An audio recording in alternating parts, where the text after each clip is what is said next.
Hello, everyone. Welcome. Oh, hi, Carla. Oh my God, before we get started, Grace, Carla Vega, hello, hmm give a wave. She put in our Geneva group that she was actually at the J.K. Rowling talk where she said Dumbledore is gay. Wow. Okay, we're gonna need to hear from you. We're gonna need to hear direct reporting on that. Please share. No, it was so as many were as a child. I loved Harry Potter and I won a contest to go see J.K. Rowling read from Deathly Hallows Harry Potter number 7. And I was so excited I took my mom and grandma with me because I was 10. And and at the thing there, she was like, oh, someone was like, oh, did Dumbledore ever have, there was a question. They're like, did Dumbledore ever have like a love interest or did you ever see him with anyone? And that's when she announced, I believe that Dumbledore was gay and I was 10 and I really was very sheltered and didn't know what that meant. And my mom was like, Mhm. oh, you know how like I met your dad and he was my boyfriend. Dumbledore had boyfriends probably if he was gay. And I was like, cool. Like I was 10 and I was just like, okay, Yeah, great to know. I was just curious. So one of the things I said in our Geneva chat was like explaining, quote unquote, like gayness or gay people is such a non-issue with kids because literally I was just curious totally. and just was like, what does that word mean? The whole like panic among adults of like, oh my God, this is like, what am I gonna tell my children about like gay, characters on TV or celebrities and like trans people? And it's like actually kids are the easiest person to explain all this to because like they don't have all the baggage that we bring to it, that like they don't have their own fucked up childhoods that they then have to like undo and stuff. So you can just be like, okay, yeah, that makes sense. Anyway, back to trucks or whatever is in my Yeah, brain. moving on. No, literally Yeah, back to about the wizards and the ending of the yeah. series. You're like, this is the least of my worries. I want to know if Harry dies. So Thank you for sharing, Carla. Appreciate you endlessly. Hello, everyone. We are here with Grace Perry, who wrote The 2000s Made Me Gay, Essays on Pop Culture, which was our September nonfiction pick for Sapph-Lit. I adored this book, 5 stars immediately. It was one of the most relatable books that I've read all year. And Grace, for some context, I was born in 1997. So I'm like, okay. grandma Gen Z and or super baby millennial. Oh So a wow. lot of the content that you talked about, like real word, L word, real world, L word, were Mhm. not things that I grew up watching. But then we have Yeah. like Taylor Swift, Glee, Harry Potter. So there was like hmm some things that were really new to me and some things that I just like also experienced firsthand at a little bit of a younger age. So this was very, very relatable. Oh my God, I Kissed a Girl by Katy Perry. I remember like screaming that on my middle school bus on the way to school at 7 in the morning.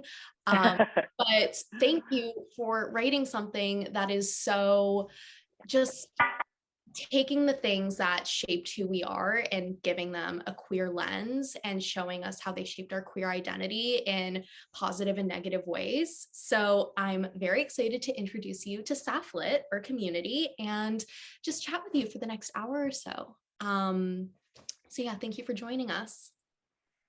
Yeah, thanks so much for having me, and it's like, and for reading and saying all those nice things. I feel like I'm perpetually like surprised that I think I like intentionally wrote the book to just be very specific to like my experience and my generation and the my pop culture references. So then when I do, I have heard from a lot of Gen Zers about like, oh, this was so relatable in so many ways, and I've never heard of Dawson's Creek. I'm like, cool, great. I think it like is very, it's just cool to hear. I don't think I was expecting that when I was in the process of actually putting the book together. So that's very cool.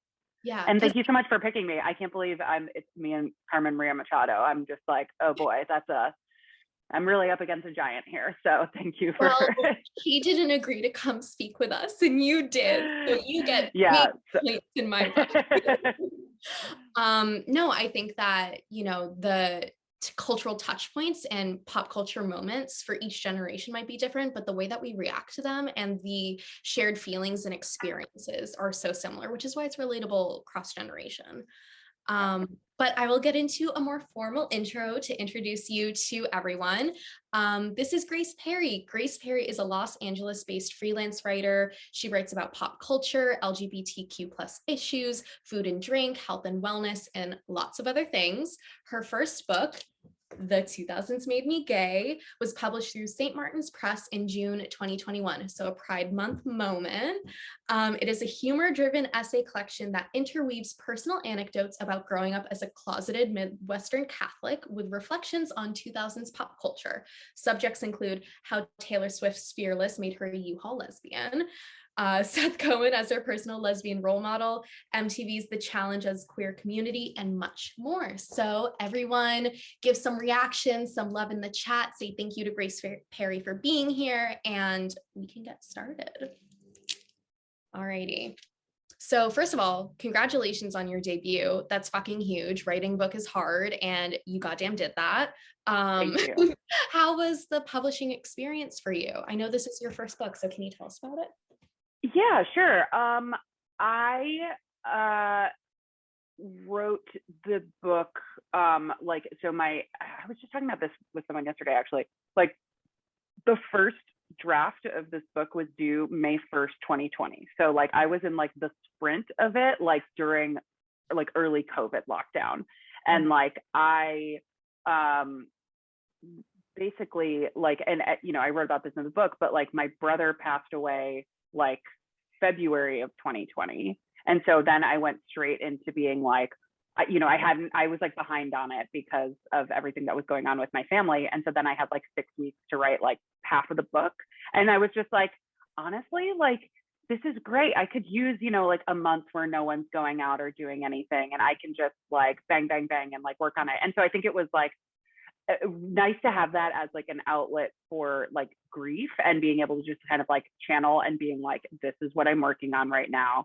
And then of course, like COVID is still happening. So, I was wrong in terms of, as we all were, in terms of what that would look like. But the publishing process has been great. Like, I just like really didn't know what to expect. And I feel like every single email I send my editor, my agent, is just like, I'm the dumbest person on the planet, but can you like explain what a blurb is to me, or like whatever.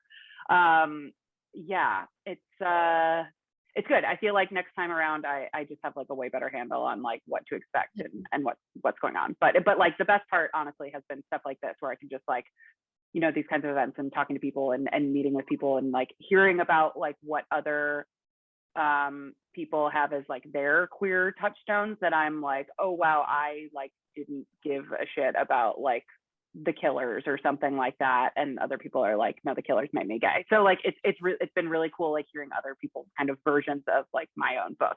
But yeah. Love that. That was one of the questions that we posed in the discussion group, was like, what was your awesome awakening? Like, what made you gay before you kind of even realized it? And my favorite response, I forget who said it, but it was the movie Aquamarine. And do you remember that? Yeah.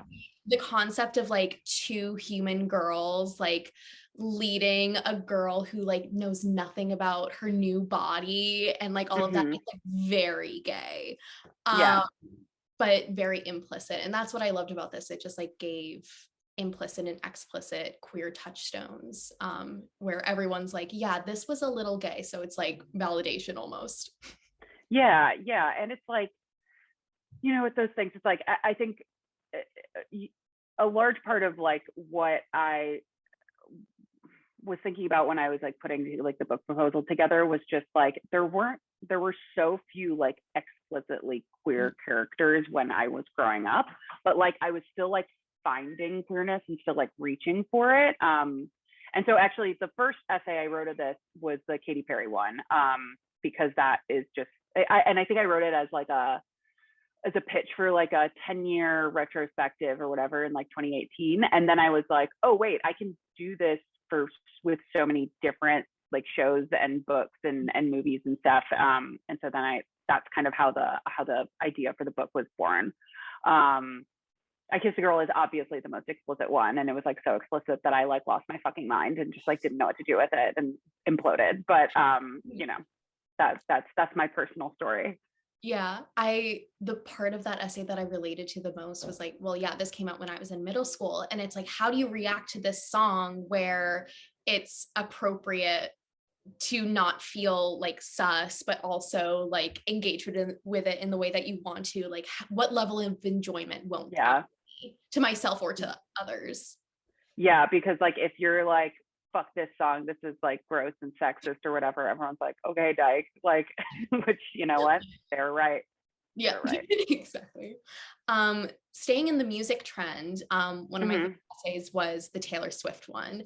And it immediately made me think of when Taylor Swift's Folklore came out, the queer community honed in on the song Betty, since Taylor is singing about kissing a girl. And it's called like queer canon. Oh, someone's at my door, and we're gonna travel. Sorry for that. I thought that was like a like landline phone. No, this is just New York. I'm gonna let them in. I don't even know who they are. I'm busy. Booked. Anyways, back to Taylor Swift. She of course has come out and said that she's singing from the character James's perspective from the album. Right. But the queer community kind of stuck that label on it, and it's been a queer anthem ever since. So in other words, your millennial queer reclamation of Fearless has lived on with Gen Z through Folklore. Have you listened to the album? Did you read it as queer? Would love your thoughts on it as a whole. Yeah, I mean, like, of course, I've listened to Folklore. I weirdly, like, I was actually on a road trip when that came out with my girlfriend, who is famously not a Swiftie. And so we didn't listen to it a ton when it came out, and it was only when I got back that I could like really get into it. So I sort of feel like I kind of like missed like the momentum of it, and maybe that's why I didn't like super attach to it.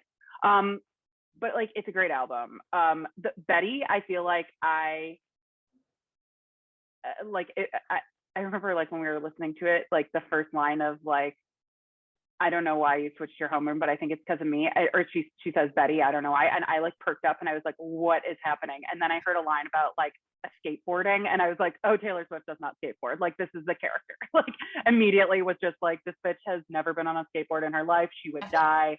Like, there would be, you know, it would really not go well. Every avian bone in her body would crumble. But I mean, I think that especially now that Taylor is apparently in a very stable, loving, monogamous relationship, it seems like the past couple albums are just like, you know, as I write about in the Fearless essay, like she has just like always been somebody who writes a lot about fantasy, and like so much of her, she just has this very romantic, fantasy driven imagination that like I think draws a lot from movies and draws a lot from pop culture. And you can, and like, I think especially now, and she's like talked about this publicly, but like, you know, especially throughout like this started on Fearless, and then you have it especially on like Red in 1989. You get a lot of like, ooh, Taylor's dating famous people. Who's this song? Like, this song's about Jake Gyllenhaal, whatever. And now she's like, okay, well, I just have like my like boring nice boyfriend, and so I guess I'm gonna like go back into fantasy. But I think that's cool. I mean, I think that like, you know, you can't expect, like, how do you grow as an artist if like your art is based on your like very dramatic love life, like, and also like stay sane as a human? Like, you can't just be like, I mean, I am boring. Like, I understand not like the impulse, you know, or not wanting to just be like an artist who's like, I'm doing crazy shit all the time so I can write about it. And some people really operate that way. But it seems like Taylor has gone back into the being like, okay, well, I'm gonna do more sort of almost like short story, like novelistic kind of thing. I mean, like, basically the whole like Betty, James, what is it, Inez? Is that it? It's like, yeah, or August. Betty, August. No, August is the name of the song. Anyway, the point is, it's the same name as like Blake Lively's daughter, which is super weird. But like basically that is just like a YA novel outline, and everyone was like, Taylor wrote a fucking book, and it's like, yeah, she wrote 3 characters. It's fine. Everybody calm down. So anyway, that's my ramble about Taylor Swift, but I love her. Love her too. I'm so excited for Taylor's version of Red, which is coming out next month. I'm very excited. The 10-minute All Too Well is really, the swear words. We're ready. My body is ready. Currently going through a breakup, so I'm just like, oh fuck, oh yeah, ready for cursing. Gonna be emotionally destroyed. Very much looking forward to it. But what I love about Taylor is with Folklore and Evermore, because of the fantasy, it feels, since it's not based in real life, there's so much more room for implicit queer readings of the songs. And just like reclamation by the queer community. There's this video meme of Haley Kiyoko being like, whether or not it was gay, I made it gay. And I feel like Taylor Swift was one of those people for me in the last like 2 years. Yeah, I mean, actually, like going back to Harry Potter, there's like, there was something that like, you know, when all of like the J.K. Rowling being a TERF came out, like, you know, her just like, okay, every time, every version of this book, I had to like add in something else terrible that J.K. Rowling has said. But as all that was happening, you know, you saw a lot of like the cast of Harry Potter coming out and being like, it's like, I don't think this, like, this is not, you know, whatever. And Daniel Radcliffe, I remember, had this like very poignant remark that I did not include in my book, and I should have, but of just being like, if you are like a trans kid and you like read queerness into this, like that is like sacred, like that is like a holy thing, and you can hold on to that, and like that is real, and like that matters so much more than what like the author's intent was. And I think that's really true, and I think that you can say, and you know, like that really like summarizes so much of like what I wrote about in my book, right? And yeah, so you can say the same thing with Taylor of you know, the thing is, I think with Taylor, like she does want it to be a little like, oh, hey, queer people, like read something into this. Like I think there is a little more like intent on her part, certainly more than J.K. Rowling. But yeah, that's the important thing. Like once a book, and it's funny, I am also like, now I am having this experience having like written a book, but it's like once you like create a thing and then like release it to the public, like it becomes something different. Like it becomes like the important thing is not what I wrote, but it's like how people like feel about what I wrote. And that, you know, takes its own life. Amazing. Love that. I'm gonna shift because the sun has shifted and now I'm in the dark. Please hold. No worries. Okay, this is better. Love being committed to good lighting. Well, I would just like for you to see my face, but beautiful. So there is no shortage of lesbian period piece movies. There's Lady on Fire, The Handmaiden, Ammonite, Carol, etc. Tons have come out in the last 5 years even.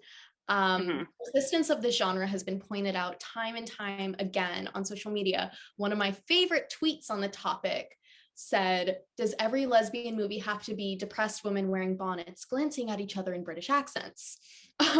More in-depth critiques of this genre point out how the films only depict white feminine women. There's always a man way, marriage to be had.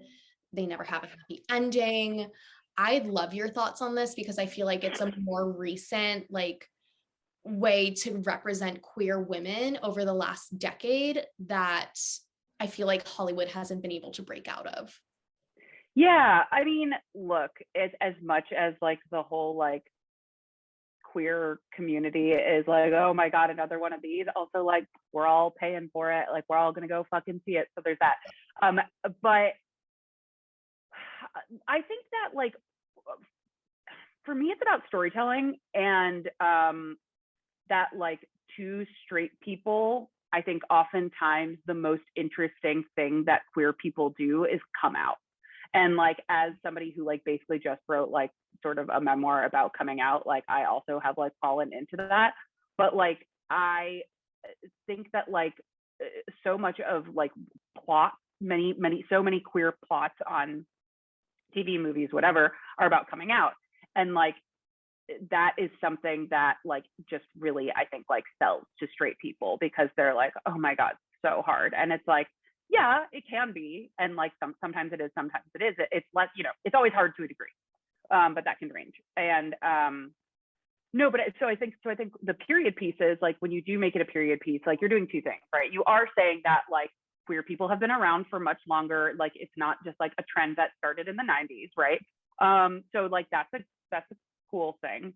But then it's also like you are constantly dealing with the like pushing against the social mores of the time in order to like be yourself or whatever, or be with the person that you want to be with, or have the kind of sex that you want to have. And so it's always a coming out struggle. And that to me, more than just like, you know, I would love to see a movie about lesbians, like where they have access to like electricity, like that would be great. But like, I think more than that, it's about like what happens after you come out, and like how you can live in the world, you know, just like as a human beyond that. Yeah. Yeah, I definitely think that even in literature and TV shows, a lot of the dominant narrative was that coming out narrative in 2000s, 2010s. And now when I read a book, I so prefer to have a character's queerness not be, it's like a non-issue. It's just like an aspect of who they are, and it's their coming out and them dealing with this kind of realization, this awakening, and other people dealing with it as well is not the central narrative. It's not even in the narrative. And that allows you to like get so much deeper into the queer experience, because being queer is more than just telling people that you are. Yeah. And it's also like that, I mean, and I wrote about this in the book, but like that whole notion of like the construction of the closet being a thing that like everything is bad, and then you come out of the closet and like you're yourself, and like you're gonna, you know, like then everything like clicks into place and you're free. Like I think like heteronormative culture, like it really is drawn to that idea, because it's like, oh, we can do a thing that like fixes all of this. Like we can be supportive of people coming out of the closet. And it's like, no, it's so much deeper than that. And like mostly it should be free healthcare. But like I like, yeah. And so I think that is like that central tension is like what you see in like, you know, Carol and everything and all those other period pieces. But yeah.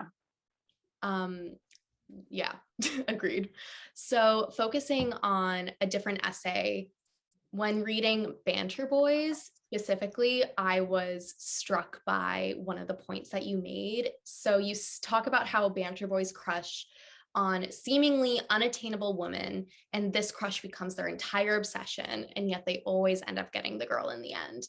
And as soon as I read that, my mind went in two different directions: Manic Pixie Dream Girl and incel. Incels. Yeah, let me explain.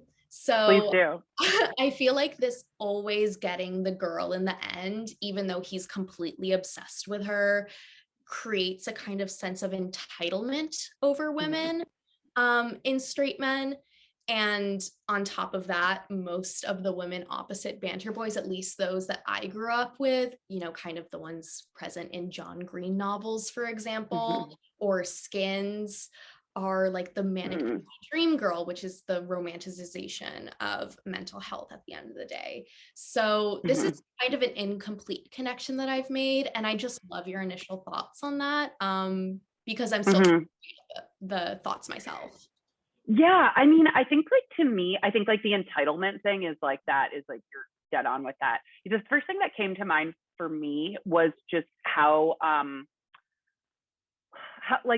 grand romantic gestures function like in rom-coms and stuff. Like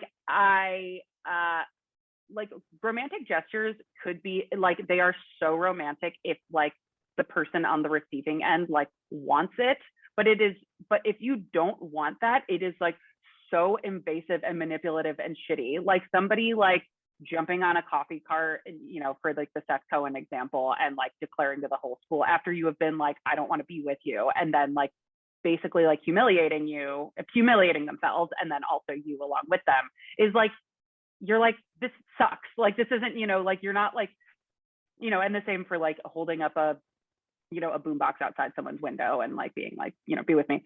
And yeah, I think a lot of that comes down to like entitlement, and that like, if I want to be with this person, then I will do whatever it takes to be with this person. And I think that like some of that pop culture stuff is like what probably feeds incels, right? Is that like, yes, it's romantic, but then like you can read that from another point of view and be like, oh, I just have to push harder. Like, I just need to, if I want to get this person to like me back, then I just need to like break more boundaries that they've like set for themselves, or not listen to no. And like, I mean, whatever, you can like make the jump then that's like,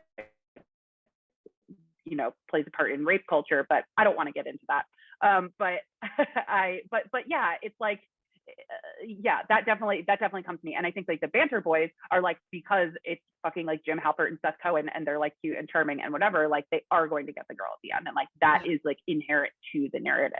But yeah, I mean, you can, and like, because things in life aren't TV plots, like shit is often like much messier, and you're gonna, like, I could see, me like lonely queer teenage girl seeing myself in these guys. And and I think for me, like, I did sort of, I don't know that I had like entitlement in the same way that like young men do, but I think that I felt, and I wrote about this in oh yeah, I guess it was the Banter Boys chapter, the one about the Paris stuff.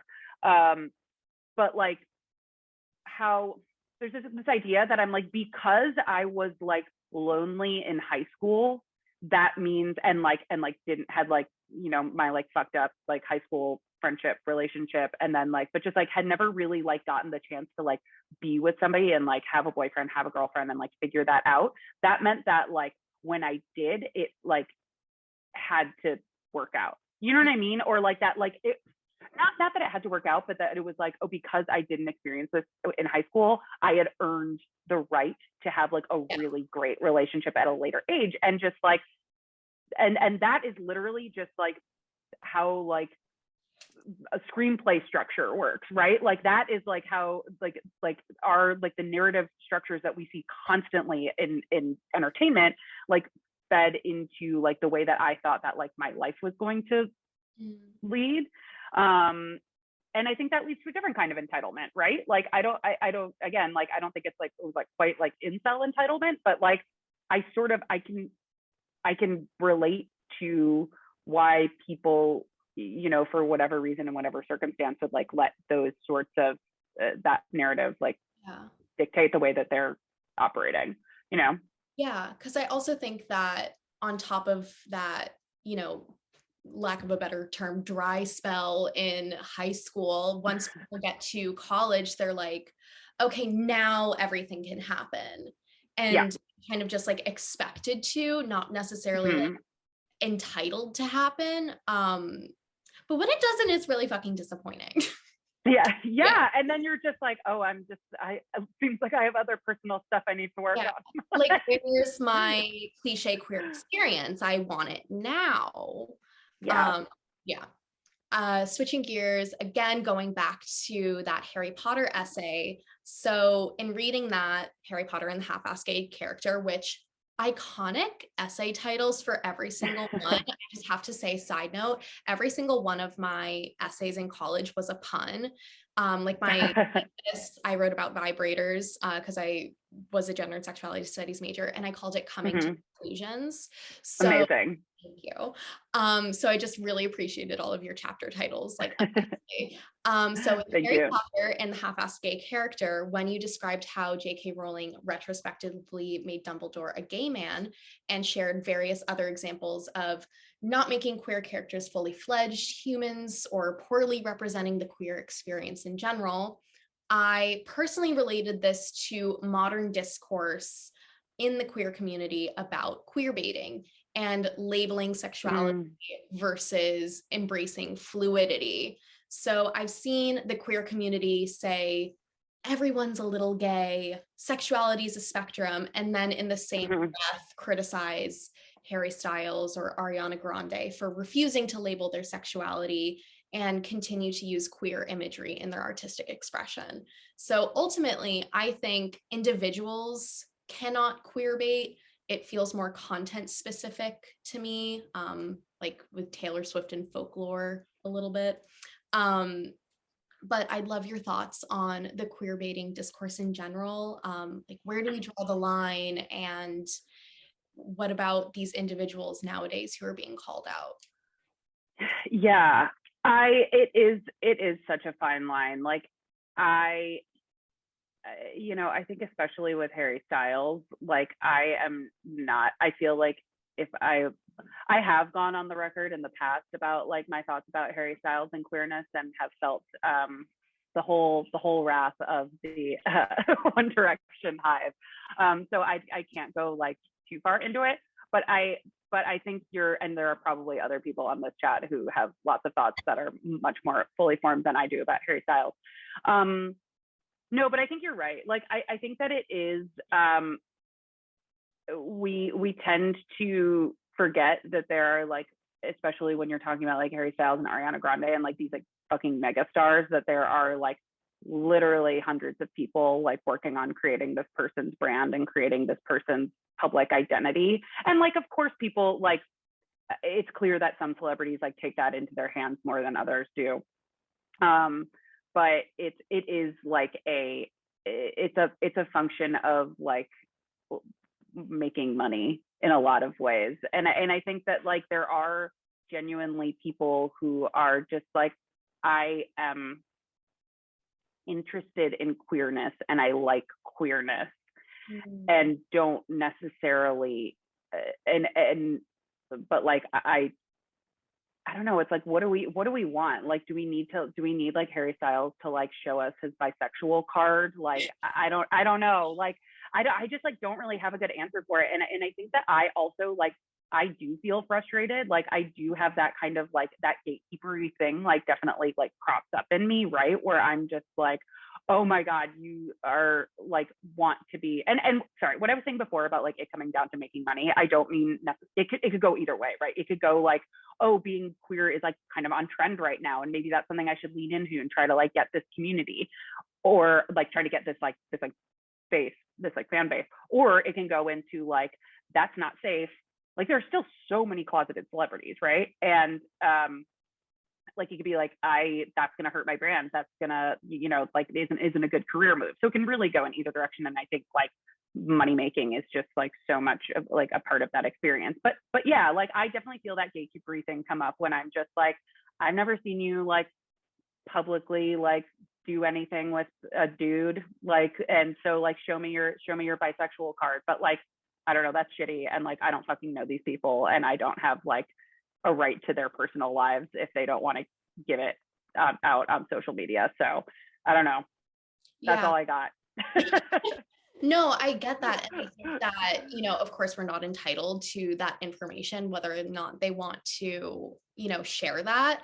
I think for me, like, queer baiting is more when like straight, like definitely straight authors or directors or TV show runners insert queerness into their art, book, movie, whatever. Yeah. And do so just like Fourier said, to appeal to the queer community without actually making any contribution or. Oh yeah, and it's so obvious, right? It's so obvious. It's so obvious when and the thing is, I think it goes both ways. Like, I think that like the queer community can smell that shit from a mile away. Like, I can like, okay, like there was a thing, like I don't watch the morning show, the Apple show, but like I don't know if you guys saw this going around yesterday. Sorry, spoilers for anyone who watches the Reese Witherspoon vehicle. But like there was like a clip going around yesterday of like Reese Witherspoon like making out with a woman in a car in like some like pivotal scene in that show. And of course, like everyone was like, oh my God, this is the most like queer baity shit. Like, these people have no chemistry, like whatever. But then I was also like, should I watch the morning show? Like, I don't know. Like, I think that like as much as there are like so many more queer characters and so many more like well-written queer characters on TV now, I think that still like when that shit comes up, I'm like, okay, I'm interested. Like, I still feel like I have like my like teenage self who was just like, yeah, I'm just gonna watch like clips from like the Alex and Marissa plotline on the OC on YouTube for the foreseeable future. So Yeah. like I'm like I think we can both like recognize it as shitty, but then like also admit that like it kind of works and like not be and like have both of those things exist at the same time and like Yeah. feel our complicated feelings about it. Like it's shitty, I but I love don't the know what to tell you. complicated feelings. Yeah. Yeah. Like Yeah. I'm like, I think everything has nuance and you can't like say right or wrong unless they're like very, very clear. Like JK Rowling, wrong. yeah, right. Um, morning show, we're gonna enjoy it. It's fine. But also wrong, you know. Anyways, I loved the chapter about the L Mm. word. I had never seen the L word, and I watched in prepping for this interview, I think I watched like 4 or 5 episodes, and I was like, this is the fucking worst TV I've ever seen in my goddamn So life. Like it you've was never watched it. never That watched is it. so interesting. I like, and like that totally makes sense just from like a generational thing. Mhm. But like, queer people my age, like it is just like, of course I've seen the L word. Like I guess that's like the whole point of that chapter, but it's just like whether you like it or not, like you have something to say about it, you know? Yeah, oh no, it's terrible. No, it's But like, so but of bad. course, And like, every single person I've talked to, like you wrote in the book, is like, it's the worst show ever made. It's terrible. It's so problematic. You have to watch it. yeah. And like, of course, only lesbians will be like, this is the worst television ever made. Like, you must watch it immediately. Yeah. But anyways, do you have a book or movie or show that you wish had the status the L word does as a symbol of being a woman-loving woman? Like, welcome to the world of being sapphic. Here's your syllabus. What's on it? Oh my God, like no.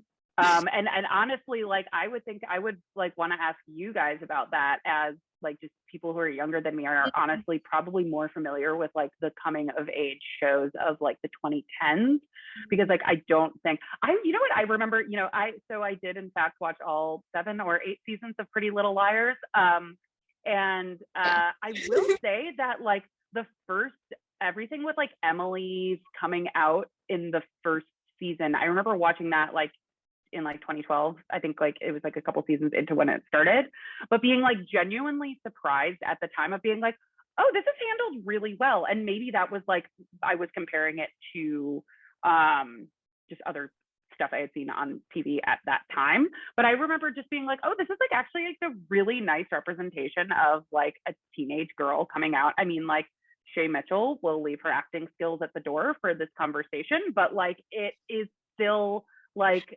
I don't know. That was a show that I think like deserves a little more credit for like its queer plotline, at least in the first season. Show also just like straight up a show about tormenting teenage girls. And that show was terrifying, and I don't know how it was on TV for that long. Anyway. No, that was like thinking back. So I read the books for Pretty Little Liars in middle school. And when I got to the first like sapphic scene, little baby gay Nina was like, I like this, but I don't know why. Yeah. And that was like one of the moments where I was like, oh my God, I might be gay. And I didn't come out until last year, like June last year. So I'm a relatively new out baby gay, which I love. I love that for me. But there were so many pop culture moments, of course, where like Pretty Little Liars, where I was like, okay, this is making me question absolutely everything. Another one Yeah. for me is like Glee, of course, which you wrote about. And then weirdly Game of Thrones, because there's a lot of weird like male gazy like sapphic scenes in there, which like we hate, but little me was like, oh yes. I watched like 3 episodes of Game of Thrones and was like, I'm out. Like I can't fucking deal with this.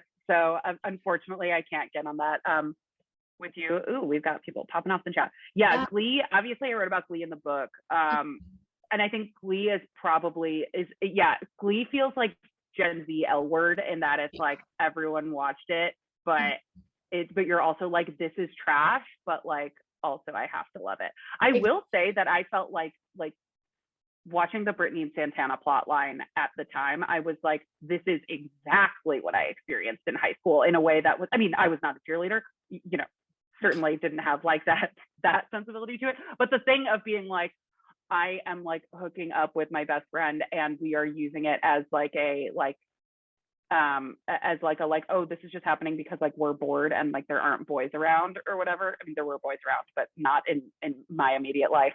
And so that I felt very like, whew, like in terms of relatability, but like also Glee is just a mess in many ways. A whole mess. No, it's not. I mean, L Word and Glee are different kinds of messy, but they're both very messy in terms of representation and everything. Everyone going off in the chat, by the way, just so you know, we're going to do a Q&A at the end. So if you have any questions for Grace, pop them in the chat and we will get to them later. A few more questions and then we're going to go into rapid fire. So great. Is there anything that has happened in pop culture as of recent you wish you could include in the book retrospectively? You know, I've been thinking a lot more about Britney Spears in the, you know, just of course in the past few months with everything coming out about, you know, everything going on with her. And so, and like, so I've been listening to her more and like thinking more about like my relationship to Britney. And I think I do have like an essay on her now that I'm like, oh, that could go in the next edition. But just like to me, she was like presented as this kind of like beacon of like what like femininity is and what like being attractive, what being hot, like this is what like being like a like desirable to men as like a teenage girl is. And like Baby One More Time came out, I was like 10. I was like 9 or 10 when that came out. And but I always like, because I sort of existed in this like tomboyish like fuck that, like I feel like I had this sort of very like I knew cognitively, I think, that I was like, this is so girly, I hate this, fuck this, like she's such a, you know, and of course blaming the one person and not like thinking, of course, because I was 9, not thinking about like, oh, there's like a whole system that is like creating Britney Spears into being this like little like baby sex bot, whatever. And but I still listened to her all the time, right? Like I was still like, you know, I was like, oh, fuck her, she's too like girly. But then I was like, all these songs fucking slap. And for my like 8th grade talent show, some friends and I did like a Baby One More Time dance, but it was like kind of supposed to be satire. I think we were like making fun of it, but ultimately at the end of the day, like I just wanted to like sing and dance Baby One More Time. So I don't know. And then I like, yeah, just have like these very, and then of course, then from there, Britney Spears is like, I think like most gay men of my age would have had a Britney chapter in their 2000s made me gay. Like you know, I didn't feel like have quite that sensibility, but now that I'm just going back on it, I think I would do more Britney. Because of more about like her presentation on femininity than like her making, I didn't like have a crush on her, you know, like it wasn't that. But yeah. Did you watch the recent documentary that came out on Netflix? I haven't, no. It's amazing. I watched it yesterday and I highly recommend it to everyone on the call. It goes so much more in depth than the New York Times one that was on Hulu. Does it? Okay. It shows you like the absurdity of the conservatorship, like a lot more, and like the legal battle. Great. Rather than like the New York Times kind of focused on her as like a pedophilic pop culture icon. Right. No, I need to watch it. You're so right. So we have a community group that's an extension of Sapph-Lit called Sapph-Lit Writers, and would love for you to discuss your process of writing these essays, so we can gain some insight. And if you have any words of wisdom for the writers on the call, would love for you to share. So like I mentioned, I started with the Katy Perry essay, and from there I was kind of like, okay, what are other like big pop culture moments of the 2000s that like I at least have like a gut reaction out of, you know, like I can say, I'm like, well, I don't know what it is, but there is something about that that I can like kind of chew on, or something that I'm just like, yeah, I watched like Moulin Rouge like every weekend for a year. Like, what does that mean? And so I really started with like kind of collecting the pieces that I wanted to write about in some capacity. And like there were some things that, you know, not everything ended up in the book, but like started with that. And I don't know. I think that like, so I'm somebody who like, I like handwrite everything and then type it out. And like to me, that just like is so much easier and like less I just like looking at a blank computer screen is like so intimidating, and that's like never gonna happen for me. And I feel like handwriting something, I can just be like, oh, I'm just like doodling. Like I'm just like kind of coming up with some thoughts and like they don't mean anything. But then like from there, I can kind of trick myself into being like, oh, I'm like actually there's like an essay forming in here. There's like some kind of fragmented ideas that like I'll figure out how to sort of string these things together. But yeah, I think for me, like I knew that there were kind of some big moments that I wanted to talk about in like my coming out. But I didn't really know what when I started it, and it mostly centered around the pop culture. And I think that like if yeah, I think like just overwrite and be like, okay, if I'm gonna take like, you know, for this kind of essay, you'd be like, okay, if I'm gonna take like Glee and be like, what was it that I was like attracted to in Glee, or why was I into Glee? You can like just write everything and then like from there pick like, oh, okay, there's like a couple like nuggets in there that are like more poignant or more interesting or feel more real or like specific to me. Because I also could have written about like, I don't know, Rachel Berry, but like I don't want to do that. Like I don't really have anything interesting to say about that woman. So yeah, I hope that helps. Yeah. But I am not somebody with like a very disciplined writing process. Like I've become more of a morning person. I've become more of a like wake up, do morning pages, like, and that's when I know I'm like in more of a creative flow. Like I am not somebody who's gonna like be able to stay up all night like scribbling away. Which like I'm very jealous of people who do kind of like latch onto things like that. But for me, it's much more of a like do a little bit every day and then like build from there kind of person. Yeah. I love morning pages. I hope that helps. Yeah. Yeah. Okay. Rapid fire round. What are you currently reading? What am I currently reading? Oh, I'm reading Luster by yeah. Which is good. I mean, it's it mostly makes me happy that I don't live in New York anymore, but it's, you know, it's been good. Yeah, that hit close. Is there a book that you recommend everyone read? Everyone here has probably read Detransition Baby, or like I don't know if you've done it for book club, but like that's up there for me. I'm just thinking of like what I've read recently. I mean, like honestly, I would say all of Carmen Maria Machado's work. Like, so you guys are really on point with that. I loved A Memorial by Brian Washington also.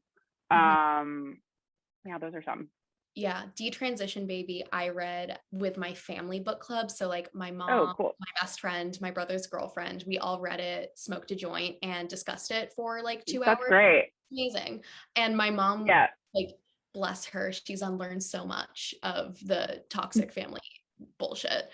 And she like wrote down a list of terms and she was like, I don't know what this means. Can you help me? And I was a gender and sexuality studies major. Like my best friend works with queer people at a fertility clinic.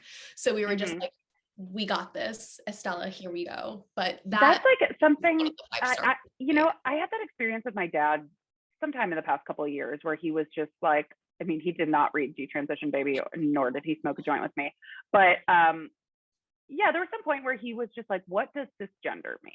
And I'm like, just like, that's awesome that you're asking. Yeah. Like, you know, and it's like, you can't, I think that like, you just really got to give people from older generations just like a lot of patience and grace with that kind of stuff. And like the best things that you can do is ask and like, and then have the conversation and go from there. Yeah, agreed. Did you take up an unusual quarantine activity? Not quarantine, because like when it was like deep first quarantine, I was like, I have to write a book. So like my book was my quarantine activity. But my girlfriend and I started surfing in the past like 6 months, which has been really fun. I've always wanted to. I read Malibu Rising by Taylor Jenkins Reid, and I was like, I need to surfboard now. But I have no grace for that. It's mostly, it's really fucking hard. Like it's all like upper body strength that I do not have. So I'm not a good surfer, but yeah, that's where I'm at right now. I'll just paddle and just like chill. If you have dinner with anyone dead or alive, who would it be?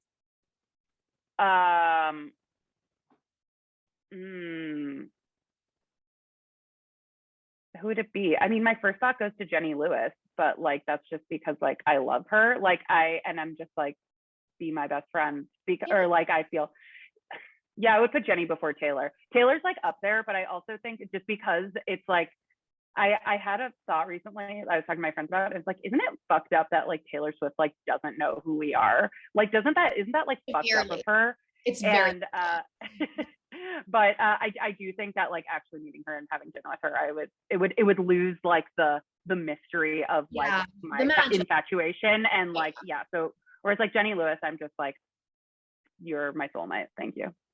I love that. Do you have a favorite explicit queer movie? Favorite explicit queer movie. Like not like it's explicitly queer versus implicitly queer. Not like I was like, oh, do you want to see my Pornhub search? No, not necessarily. We can favorite, I mean, the favorite probably, like the favorite, like really like that was a movie that I like walked out of the theater. What'd you say? I haven't seen it yet. Oh my God, you've got to see it. That was a movie that I like walked out of the theater and I was just like, movies. Like it was just, yeah, it's the best. Yeah. And then what about a favorite implicitly queer movie?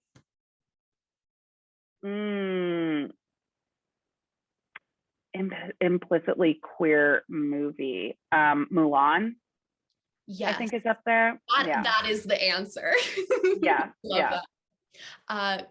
Queer TV show favorite. See, the thing is like now, because I've written this book, like my brain is so broken that I'm like, COC is my favorite. Like Seth Cohen is my favorite queer character, which is, but that's, I've done this to myself. I have like created this in myself.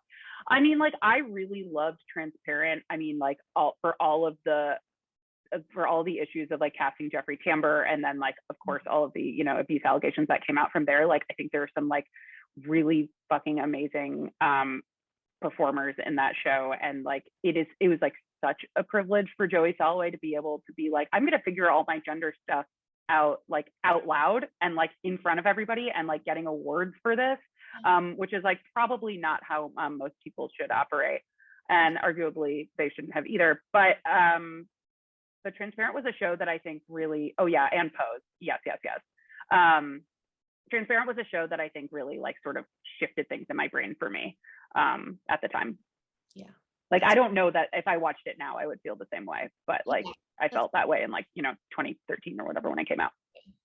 Favorite queer musician, song, artist moment? Betty by Taylor Swift.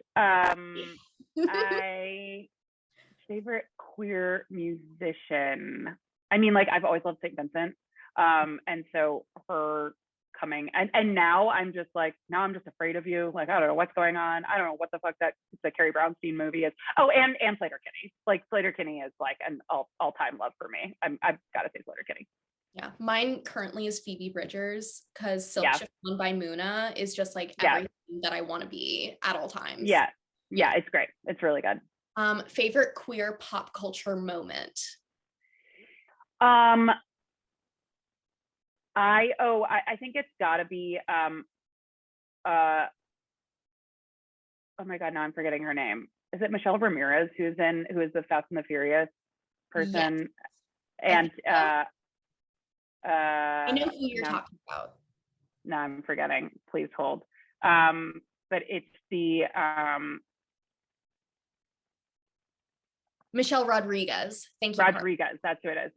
Michelle Rodriguez. The Cara Delevingne and Michelle Rodriguez going to the Knicks game, blackout drunk and making out is my favorite Yes. queer moment. This was like a thing in the tabloids in 2012, but remains my favorite thing. Mine also involves Cara Delevingne. It's her and Ashley Benson carrying a sex swing into their apartment. Oh yeah, that's also a great one. A Yeah. highlight. And Yeah. then last rapid fire question, favorite queer celebrity.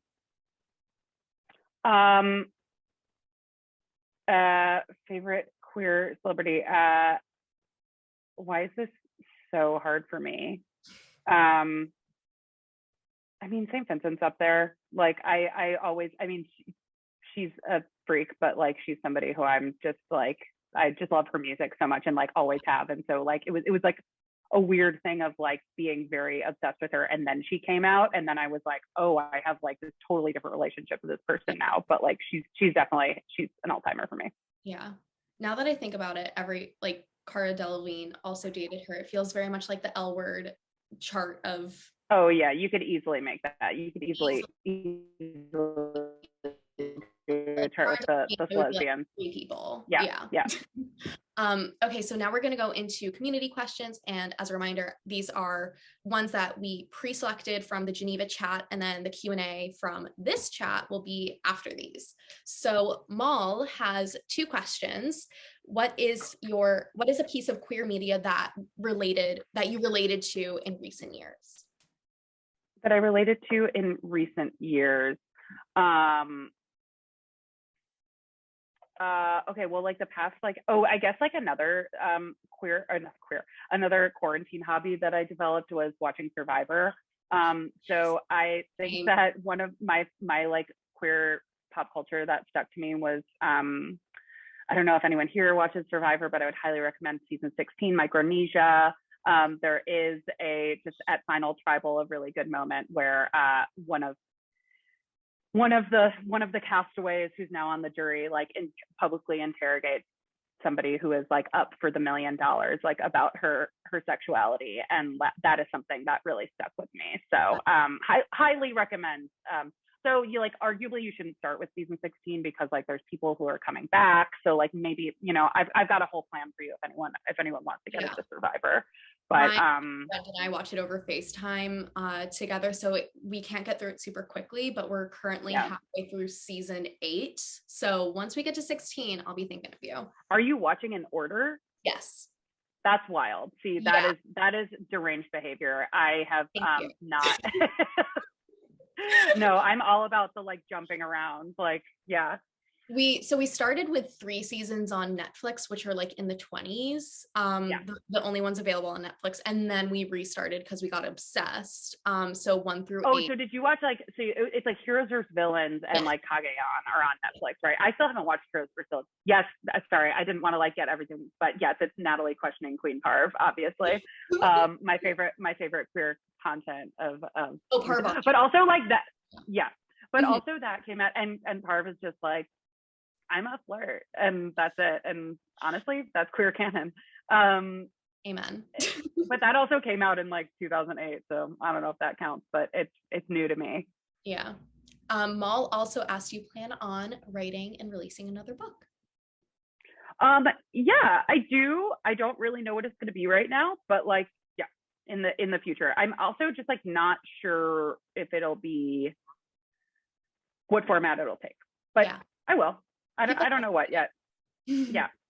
Jasmine asks, if you could give baby Grace any advice, what would it be? Yeah, I think it would probably be to just like I know part of me is like, come out earlier, and then I'm like, should I tell her that? That might not be like particularly healthy. Sophie's talking to a dog. Yeah, I think it would just be like, trust your gut, like listen to yourself more, like don't stop like double questioning yourself as much as you are. Yeah. Vans asked, what difference have you noticed to internet queer culture versus IRL queer culture? And do you have a favorite part of either one?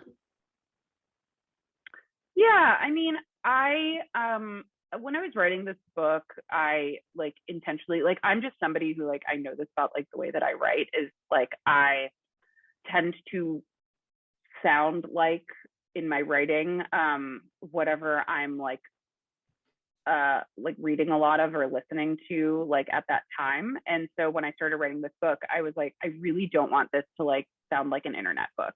I really don't, because I think that there's like a sort of way of writing and a way of joking and like, you know, Twitter joke format that gets replicated, that is like really pervasive online and like really works online. And I think like, you know, you can get a lot of like attention for online, that it doesn't work on a page and doesn't, and like ultimately what you're showcasing there is that like, okay, you know how to do Twitter jokes, like that it's like is such a specific thing, even though like when you're on Twitter you're like, this is just people telling jokes, like, but no, you're like in a specific kind of world.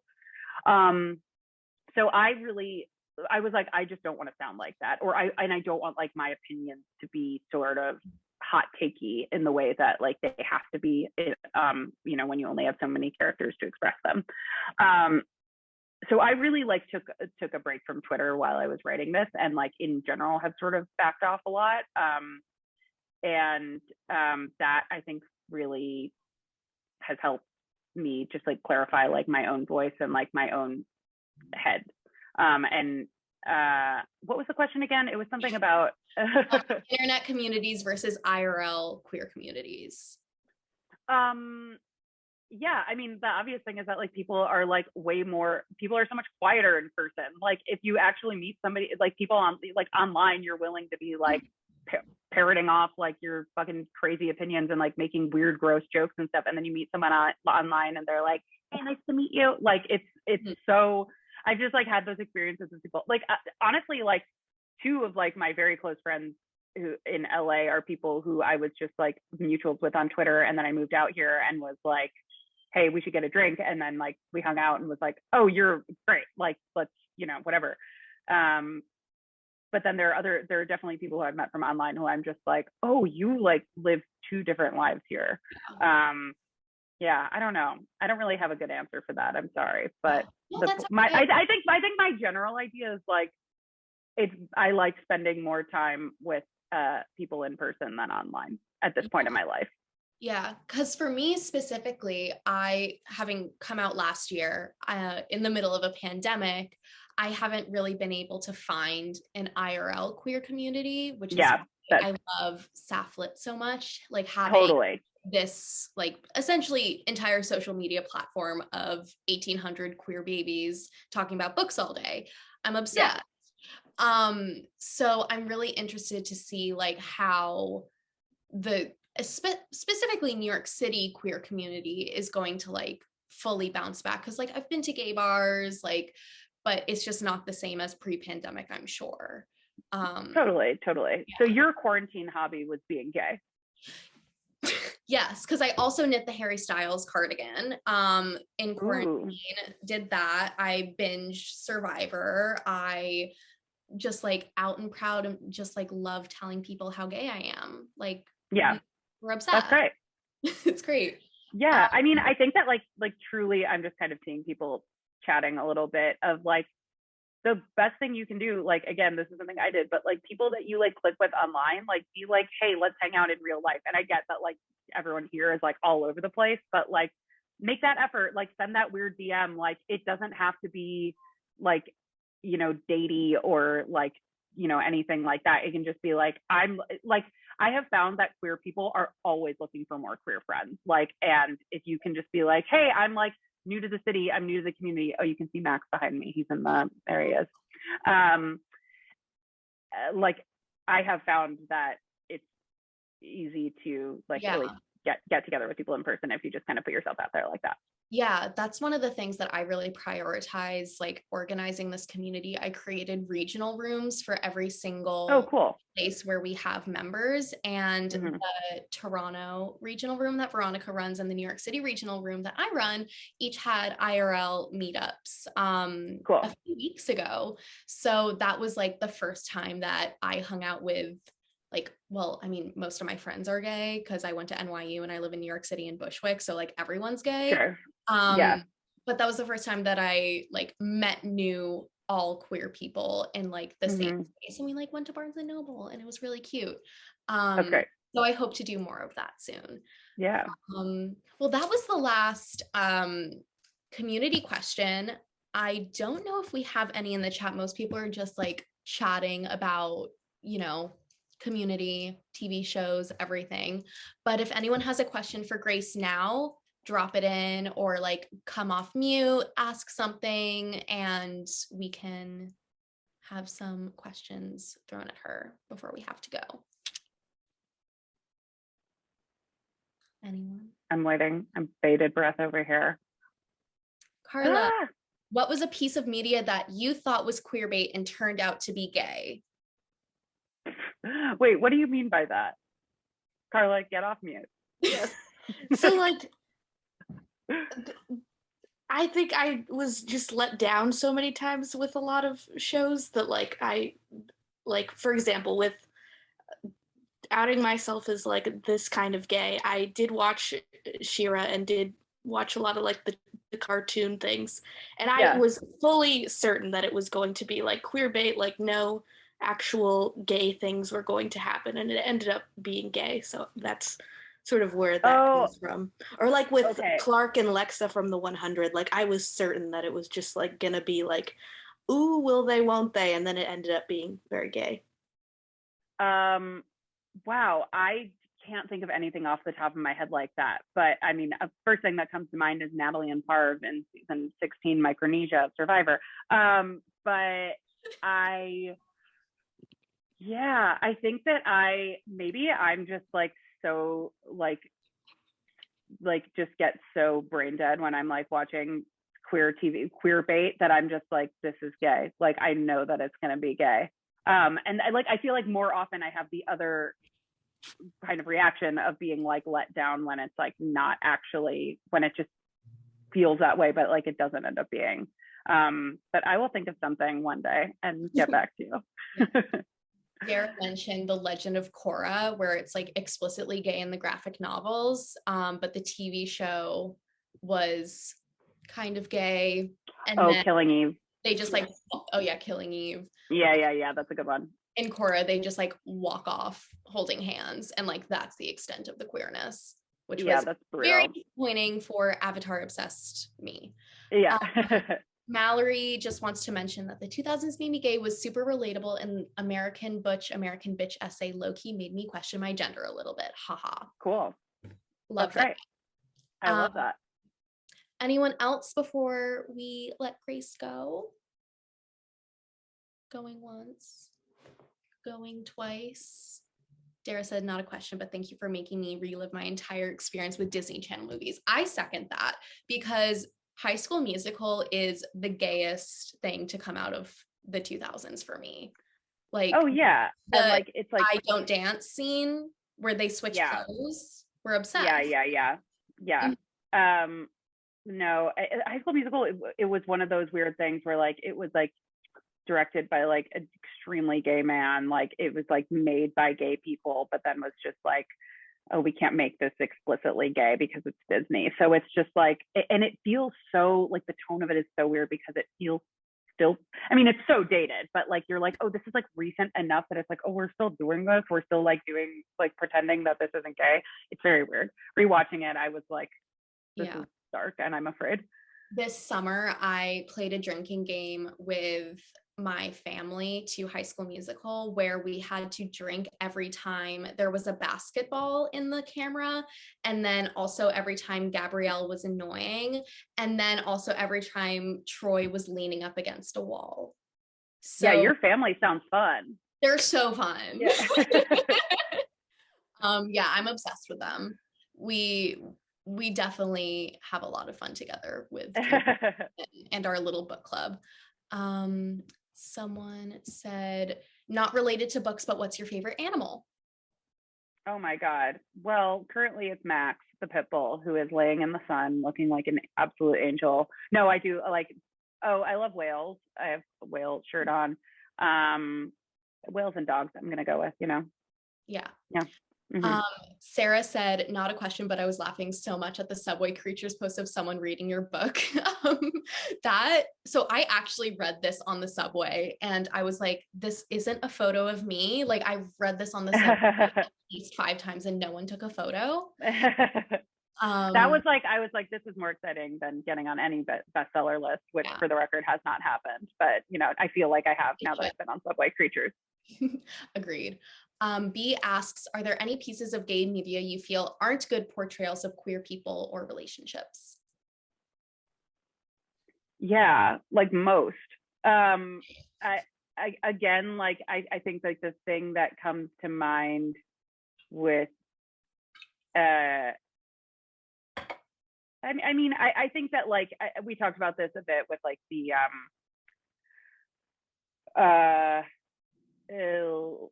lesbian period piece thing, but like I think that it is like, even though like all those movies are like have different outfits and are in different times, it's all like the same like central tension, and that like what, again, you know, like what we're getting across broadly with all of that is like, of course, like none of those movies individually are like actively like terrible movies, but like is that it's like being gay is about coming out, and it's about being like thin and femme and white, is that's like what's really damaging, like that it's like that we're seeing that narrative like over and over again, and that's what studios are buying, and like that's what, you know, I don't think it comes down to like what fans want or like what, you know, writers are creating or what actors want to be in. I think that it's coming down to like where the money's coming from, and The that's like what's money, damaging about it. What do you say? because the hets have the money. The Hets have the money, and Yeah, you know, except for Ryan Murphy. amen. Sophia says, I want to know what everyone's opinion on stereotypes of how queer people should dress. I had this thought while reading American Bitch slash American Butch essay where I saw myself dressing more gay because I thought if I didn't, I wasn't queer enough. I related to that as well, super, Mm-hmm. because like after I came out, I found myself like wanting to signal to everyone that it was like Mm-hmm. this person's queer as fuck. Like my best Mm-hmm. friend bought me massive earrings that say bye. Like there's like my entire wardrobe effectively changed like in the course of like a month. Um, Mm-hmm. but I know you also experience that with like wanting to dress more femme, wanting to dress more Yeah. bitch. Yeah. Yeah. No, I think that that is. I think that like your experience is like is something I've heard from so many people, and like I think that you're immediately, you know, it's like, why do people like, you know, cut their hair off immediately? It's like wanting to be visibly like recognized as queer, um, for the purposes of like, you know, validating your gender, and then I also think probably for the purposes of getting laid, if we're being honest. But but I yeah, I mean, as I wrote about in that essay, but like I kind of went in the opposite direction because I think I was so like aware of what like the stereotypes of being gay were, and like really not wanting to be that. I don't know, it's so weird because like women generally have so much more, like because of, you know, women's rights movement, that's like, you know, especially like over the past like 50 years, like women have worked really hard to be able to get to the point of being like, I can wear a suit and like I'm not going to get like spit on or whatever. And you know, there's just like women can present in so many different ways. And I think straight women like really can. It's like a straight woman in a suit isn't going to read as butch, you know, whereas like if she were gay, even if she were like looking and presenting like exactly the same, if, you know, she's in the suit, then she like presents as butch. So like, I don't know, I have a really complicated relationship with like that spectrum slash dichotomy. I think that like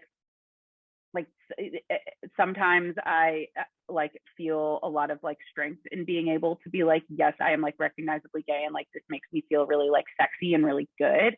And then other times I'm like, why does everything have to like mean something? Like, why can't I just like wear a flannel shirt and like have a good time with it? You know? I also think that like when I started dating my girlfriend, like she's really femme, And I think that like, and she really like leans into that. And so that kind of made me more comfortable leaning into being like more butch. And like, and so I think a lot of it also comes down to like kind of the person that you're with and like the, you know, who you're around and how you fit into that world and into that community. So it's, I just in general don't think that labels, I think that labels can be helpful, but I think also the understanding that they can change is really important. Yeah, agreed. Therese asks, I really related to the end of the book where you talk about being a millennial and straddling before and after. And I'm wondering how you deal with being in that weird in between. Yeah, I mean, I think that like, yeah, there's that feeling that it's like, you kind of feel like this could all go away. And like, there's like, you know what it was like to grow up in a world that was like largely very homophobic, and now like it is less socially acceptable, at least in, you know, dominant American culture, to be openly homophobic. And so I don't know how I deal with it. Like I think it just kind of is, right? Like I think that I deal with it by like, you know, forming community and hanging out with my friends and talking shit about it, like about like the weird experience you're in. And I think that's the best thing that you can do. But yeah, I don't really know how I deal with it. I'm kind of just in it. Yeah. Jesse asks, who is your favorite comedian if you have one? Well, I'm very excited that when I know from like Chicago comedy stuff, Sarah Sherman is just tonight's her first night as a feature player on SNL, and so I'm very excited for her. I mean, I like grew up, speaking of SNL, just like very obsessed with Tina Fey, like, and again, somebody who like, you know, 30 Rock was just like, I watched 30 Rock on loop for about 7 years. And I, you know, again, somebody who I think I could write a lot about Tina Fey having a lot of, there's a lot of transphobic jokes. There's a lot of like delight in that world of SNL, that like kind of class of SNL people, of like, in thinking that like not presenting as a man or a woman is like super funny. And like, there's all this stuff that like doesn't hold up. To our standards of gender understanding today. But like Tina Fey is just also somebody who like realistically, I think just like totally, maybe, you know, I wrote about this in the Mean Girls essay, but I was just like, oh, this voice like clicks for me. There's something about this that makes me feel understood and like challenges me. And like, I want to like keep up with her, you know? And so I think that is, yeah, she's a big one for me. I have her book Bossy Pants on my shelf. I haven't read it yet, but oh, it's great. It's so good. Yeah, my dad got it for me, bless him. All right, well, that was the end of the questions. Thank you so much for being here. Thank you guys so much for having me. So appreciate you, and thank you for writing this book. I think it's just like such an incredible thing to have right now and feel that queer community in the time that we're in. So thank you, thank you, thank you. I so appreciate you, and I cannot wait to see what you do next, and we'll keep up with it. Thank you so much. And like everyone who like came, you know, spending their Saturday afternoons listening to me talk about Survivor, I really so appreciate it. And like, I'm so glad that you guys got something out of the book, loved it, hated it, whatever. Thanks for giving me your time and your attention for a little bit. Awesome. Well, everyone have a wonderful rest of the day. We'll go fangirl in Geneva right now. All right. Bye, everyone.